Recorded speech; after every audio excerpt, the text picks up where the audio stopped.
छत्तीसगढ़ के बहुचर्चित coal levy घोटाले में अब तक का सबसे बड़ा धमाका हुआ है। वो चेहरा जो लंबे समय से कानून की नज़रों से फरार चल रहा था, आखिरकार सलाखों के पीछे है।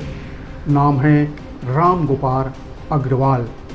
कांग्रेस के पूर्व कोषाध्यक्ष हैं रामगोपाल अग्रवाल। उनके ऊपर आरोप इतने गंभीर हैं कि सुनकर आपके होश उड़ जाएंगे।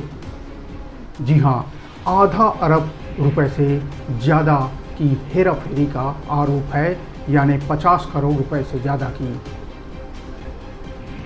ईओडब्ल्यू ने फरार चल रहे रामगोपाल अग्रवाल को बुधवार को गिरफ्तार किया और गुरुवार को सीधे स्पेशल कोर्ट में पेश कर दिया।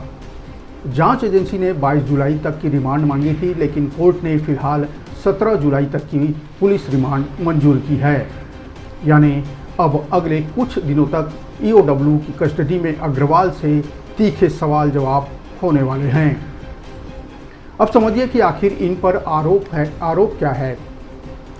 ईओडब्ल्यू के मुताबिक 244 करोड़ रुपए के इस कोल लेवी घोटाले में से अकेले 52 करोड़ 62 लाख 20 हज़ार रुपये का कलेक्शन और मैनेजमेंट सीधे रामगोपाल अग्रवाल ने संभाला था।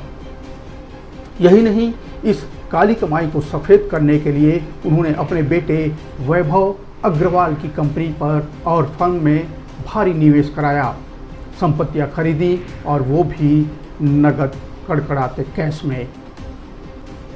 जांच एजेंसी का दावा है कि रामगोपाल अग्रवाल चूंकि कांग्रेस के प्रदेश के कोषाध्यक्ष थे, इसलिए वो पार्टी की तमाम राजनीतिक फंडिंग और चुनावी खर्चों को देखते थे। जांच में ये सामने आया है कि कोल लेवी सिंडिकेट से जो भी अवैध वसूली होती थी, उसका एक बड़ा हिस्सा राजनीतिक फंडिंग के नाम पर रायपुर के कांग्रेस भवन यानी राजीव भवन पहुंच जाता था और वहां से इस रकम को कंट्रोल करते थे रामगोपाल अग्रवाल। इस पूरे सिंडिकेट ने सिस्टम का मजाक बनाकर रख दिया था।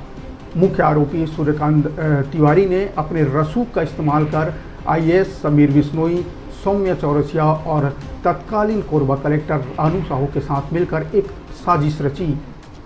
जुलाई 2020 में माइनिंग के ऑनलाइन सिस्टम में जानबूझकर एरर यानी खराबी दिखाई गई, ताकि सारा काम ऑनलाइन बनकर मैनुअल यानी पर्ची सिस्टम से किया जा सके और लेवी की अवैध वसूली आसानी से हो सके। जब इनकम टैक्स की रेट पड़ी तो रातों रात कोल वाशरीज और संपत्तियां भी इधर से उधर बेची गई, लेकिन अब कानून का शिकंजा कस चुका है।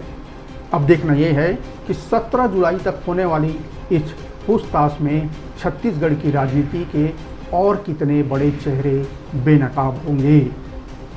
इस खबर पर आपकी क्या राय है, हमें कमेंट बॉक्स पर ज़रूर बताएं। नमस्कार, जोहार।